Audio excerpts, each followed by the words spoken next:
Hi everyone, today we will talk about MRI beyond 3T, their pros and cons. What is MRI?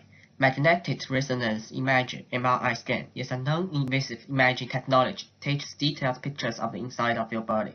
An MRI scanner uses strong magnetic fields and radio waves to generate signals from the body. These are picked up by a radio antenna and processed by a computer to create pictures of the soft tissue inside of your body. MRI is useful for diagnosing tumors, joint or spinal injuries or diseases, soft tissue injuries or diseases of internal organs such as the brain or heart. It can show problems in your veins and arteries without the need for surgery. Like any major technological advance, the development of MRI imaging was a drama with many actors. When Nikola Tesla first described the rotating magnetic field in 1882, modern MRI technology has undergone many changes after 130 years. How does MRI work? When you lie under the powerful scan of magnets, the protons in your body line up in the same direction, in the same way that a magnet pulls the needle of a compass. Short bursts of radio waves are then sent to certain areas of the body, knocking the protons out of alignment. When the radio waves are turned off, the protons realign. This sends out radio signals, which are picked up by receivers. These signals provide information about the exact location of the protons in the body. Signals from millions of protons in the body are combined. The majority of clinical MRI systems operate at moderate field strengths of 1.5 Tesla and 3 Tesla. For small animal imaging, resolutions need to be significantly increased in order to visualize similar structures as in humans. A significant and continuing trend is the availability of MRI scanners with even higher field strength than 3T. So now that we've gone through the science behind MRI imaging, let's consider how it fits within the landscape of modern medicine. So let's take a look at the graphic shown here. It can be seen clearly that MRI imaging makes up a sizable proponent of modern diagnostic imaging in developed nations, and in 2017, the number of MRI units per million population in Australia was 15.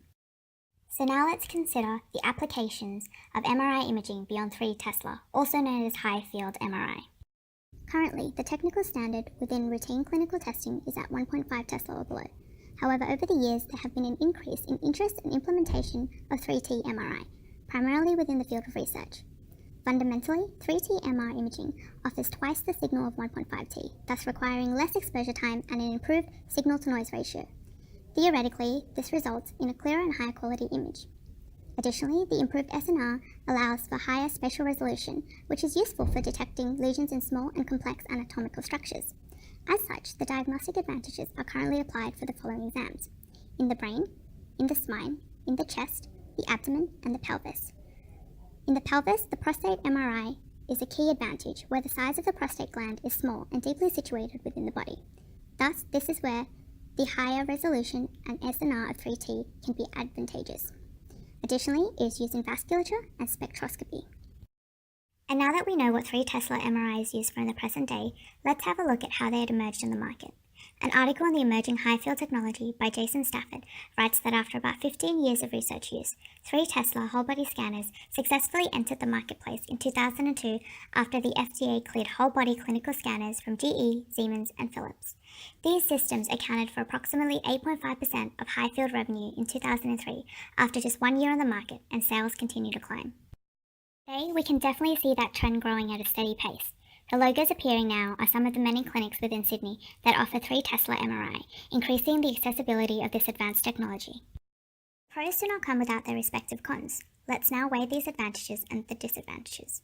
In theory, high-field images are better, as they increase the contrast and resolution.